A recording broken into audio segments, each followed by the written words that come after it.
Tout à fait. Alors, vous l'aviez évoqué au départ quand on parlait de votre ouvrage « Oser être la chef ». Il y a une question de Clara qui dit, en fait, c'est pas Clara, non, c'est Ludivine. Comment exiger de son patron un salaire égal pour une femme à celui d'un homme? Donc, c'est les fameux différentiels hommes-femmes qu'on trouve dans une entreprise parfois. Alors, d'abord, ne rien exiger.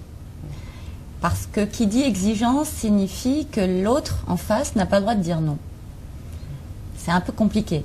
Je préfère, et c'est un vrai travail à faire, c'est est-ce que ma demande est une demande ou est-ce que c'est une plainte, une revendication ou une exigence?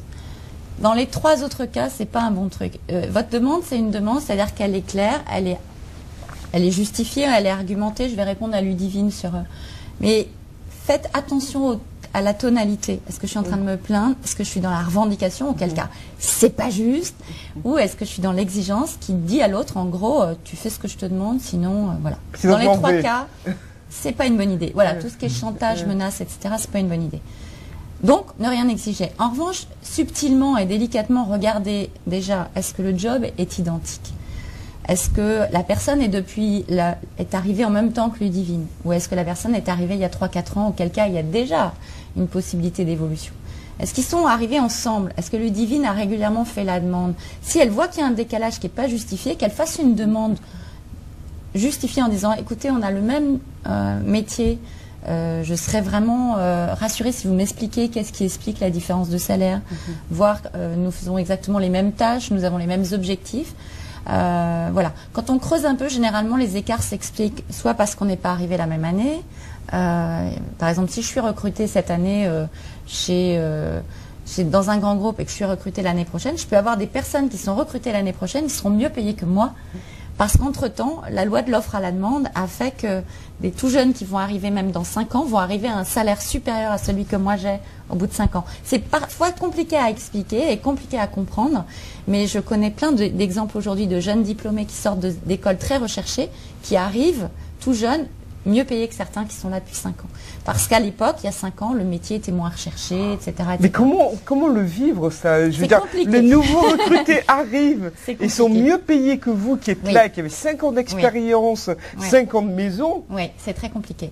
Et donc, les RH, leur métier, c'est de faire en sorte que les choses se rééquilibrent. Mais il y a certains métiers très pointus, je pense à Community Manager, qui sont des nouveaux métiers, dont peut-être quelqu'un est en train de manager cette émission.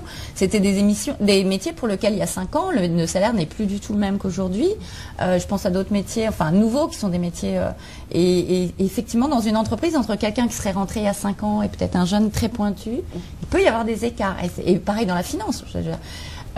Et ça, c'est plus compliqué. Donc, est-ce que c'est le cas de Ludivine? J'en sais rien. Non, je crois que là, c'est vraiment un cas classique de... Si c'est le cas classique, il fait le même job que moi, il a les mêmes objectifs, tranquillement et s'interroger, demander à ce que l'augmentation soit réelle et effective. Allez voir le DRH pour demander si c'est effectivement une problématique de femmes aussi dans cette entreprise. Toutes les entreprises sont en train de regarder de très très près, notamment une banque chez qui nous sommes en ce moment, qui sont en train de regarder très très près le rattrapage salarial à tous les niveaux pour que effectivement l'injustice soit entre guillemets réparée. Et donc, il peut y avoir aussi de la part de Ludivine intérêt à aller voir le DRH en disant est-ce qu'il s'agit d'un cas à part ou est-ce qu'on est plusieurs dans le même cas? Moi, c'est ce que je lui recommanderais avant de rentrer bille en tête. Avec son manager, donc déjà se renseigner aux ressources humaines.